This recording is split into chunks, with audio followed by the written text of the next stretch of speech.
మిత్రులందరికీ నమస్కారం. ఈరోజు నాతో పాటుగా మండల అధ్యక్షులు ముందు శ్రీనివాస్ గారు, అదేవిధంగా మండల నాయకులు పెద్దలు ఎస్ఎన్ రెడ్డి గారు, లింగారెడ్డి గారు, జగపతి రెడ్డి గారు, మధు గారు, తర్వాత ఇక్కడికి విచ్చేసినటువంటి పత్రికా మిత్రులందరికీ కూడా నమస్కారం. అందరికీ కూడా తెలుసు, ఈరోజు కాంగ్రెస్ ప్రభుత్వము అధికారంలోకి వచ్చి సంవత్సర కాలం పూర్తయింది. ఈరోజు ప్రజలకు ఇచ్చినటువంటి హామీలను నెరవేర్చడం లోపల ప్రభుత్వం విఫలమైనటువంటి సందర్భం మనందరికీ కూడా తెలుసు. మొన్నటికి మొన్న చూసుకున్నట్టయితే 26 జనవరి రోజున 4 ప్రధాన పథకాలైనటువంటి ఇందిరమ్మ ఇండ్లు, ఇందిరమ్మ భరోసా, తర్వాత రైతు భరోసా, తర్వాత ఈ రేషన్ కార్డు ఇస్తామని చెప్పేసి ప్రజల్ని అనేక రకాలుగా మభ్యపెట్టినటువంటి విషయం మనందరికీ కూడా తెలుసు. ఈరోజు జనవరి 26 పూర్తయింది. ఈరోజు వారు ఎలాంటి పథకాలని ప్రజలకు అందించేటువంటి పరిస్థితిలో లేనందున ఈరోజు ప్రజలను డైవర్ట్ చేయాలి. ఈ డైవర్ట్ చేయాలంటే ఈ కాంగ్రెస్ ప్రభుత్వానికి సంవత్సర కాలంలో ఒక డైవర్ట్ పాలసీ అనేది ఇది చాలా సందర్భాల్లో కూడా చూసాం. ఏదైనా సందర్భం రాగానే దాన్ని ప్రజలను పగదో పట్టేయడం ఈ కాంగ్రెస్ ప్రభుత్వానికి ఆనవాయితీగా ఉంది. దానిలో భాగంగానే గద్దర్ అంశాన్ని ఈరోజు ఈ ప్రభుత్వం తెర మీదకి తీసుకువచ్చింది. ఈరోజు గద్దర్ గారికి రాష్ట్ర ముఖ్యమంత్రి మేము రాష్ట్ర ప్రభుత్వం నుంచి పద్మశ్రీ అవార్డు ఇవ్వాలని ప్రతిపాదన పంపితే కేంద్రం ఇవ్వకుండా మోసం చేసింది తెలంగాణకని చెప్పేసి ముఖ్యమంత్రి గారు మాట్లాడారు. నిజంగా చిత్తశుద్ధి ఉన్నటువంటి ముఖ్యమంత్రి ఏ విధంగా పంపాలా, ఏ పేర్లు పంపాలా కూడా తెలియనటువంటి సోయిలో ఉన్నారా ఈ ప్రభుత్వం అని చెప్పేసి మా గౌరవ కేంద్ర మంత్రివర్యులు, మా కరీంనగర్ పార్లమెంట్ సభ్యులు బండి సంజయ్ గారు ఈరోజు గద్దర్ పేరును మీరు ఎలా పంపిస్తారు, గద్దర్ భావాజలం ఏంటి, గద్దర్ మీద దేశద్రోహం కేసు ఉంది.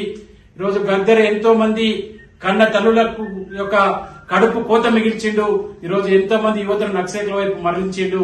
ఈరోజు ఎంతో మంది నక్సలైట్ లో ఉద్యమాల్లో పోయి ప్రాణాలు కోల్పిండ్రు. ఈరోజు ఎంతో మంది పోలీస్ ఆఫీసర్లని హతమార్చేటువంటి యొక్క ఎదురు కాల్పుల్లో గద్దర్ పాల్గొన్నాడని చెప్పేసి ఈరోజు మా బండి సంజయ్ గారు ఏ విధంగా ఇస్తారు, పద్మశ్రీ అవార్డు ఇవ్వాలంటే కనీసం ఒక ప్రమాణాలు ఉంటాయి, ఆ ప్రమాణాలు ఉంటాయనే విషయం కూడా మీ ప్రభుత్వానికి తెలియదా అని చెప్పేసి వారు ప్రశ్నించడం జరిగింది. దాన్ని కాంగ్రెస్ పార్టీలో ఉన్నటువంటి కొంతమంది మంత్రులు, కడియం శ్రీహరి గారు కావచ్చు, లేకపోతే కొంతమంది చోటా మోటా నాయకులు ఈరోజు ఏది పడితే దాన్ని దుమారం లేపుతున్నటువంటి పరిస్థితి కనబడతా ఉంది.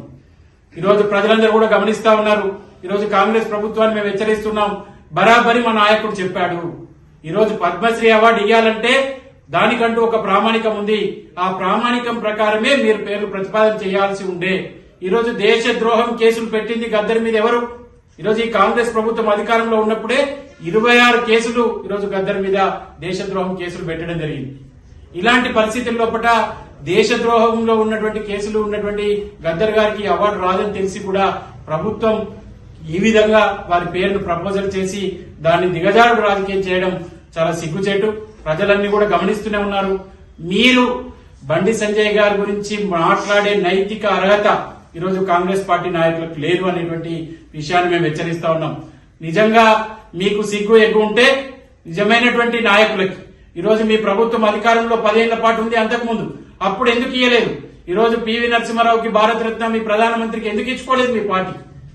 ఈరోజు దిగజాడు రాజకీయాలు చేసి ఈరోజు బండి సంజయ్ గారిని ఏదో గద్దర్ అంటే ఒక మొత్తం ఆయన తీయకపోవడం ఏదో పెద్ద అన్యాయమైనట్టుగా ఈరోజు ప్రభుత్వం ఏదో ప్రజల్ని పక్కదో పట్టేటువంటి పరిస్థితి తీసుకొచ్చేటువంటి ప్రయత్నం చేస్తా ఉంది.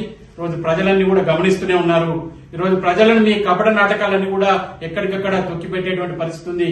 మీరు ఇప్పుడు 26 జనవరి నాడు 4 పథకాలు ప్రారంభిస్తా అన్నారు, అవి ప్రారంభించలేదు.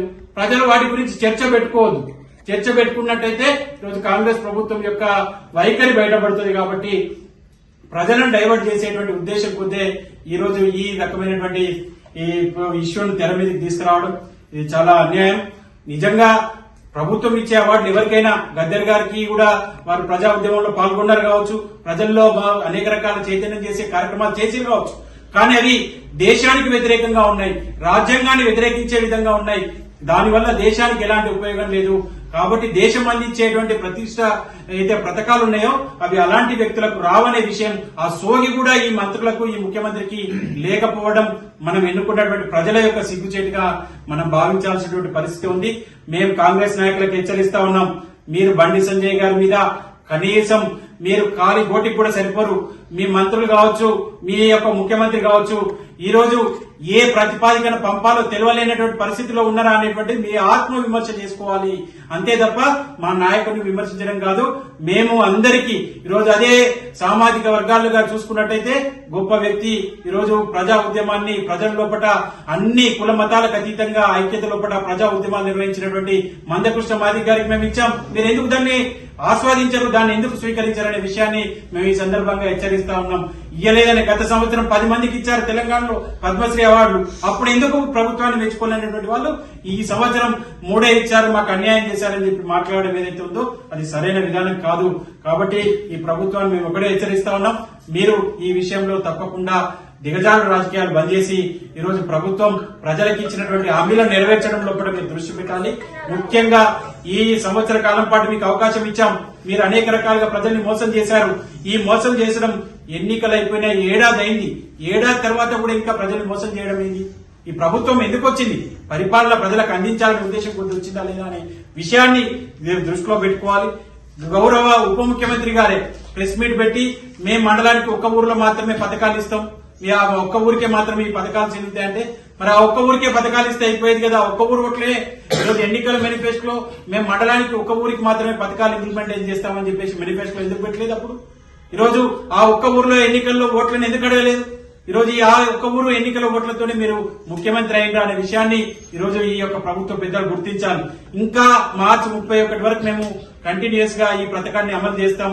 ఈ రోజు రైతులకు రైతు భరోసా ఇవ్వమని అడిగితే మార్చి 31 వరకు నిరంతరంగా ఈ ప్రక్రియ కొనసాగుతుందండి. అరే ఇప్పటికి 2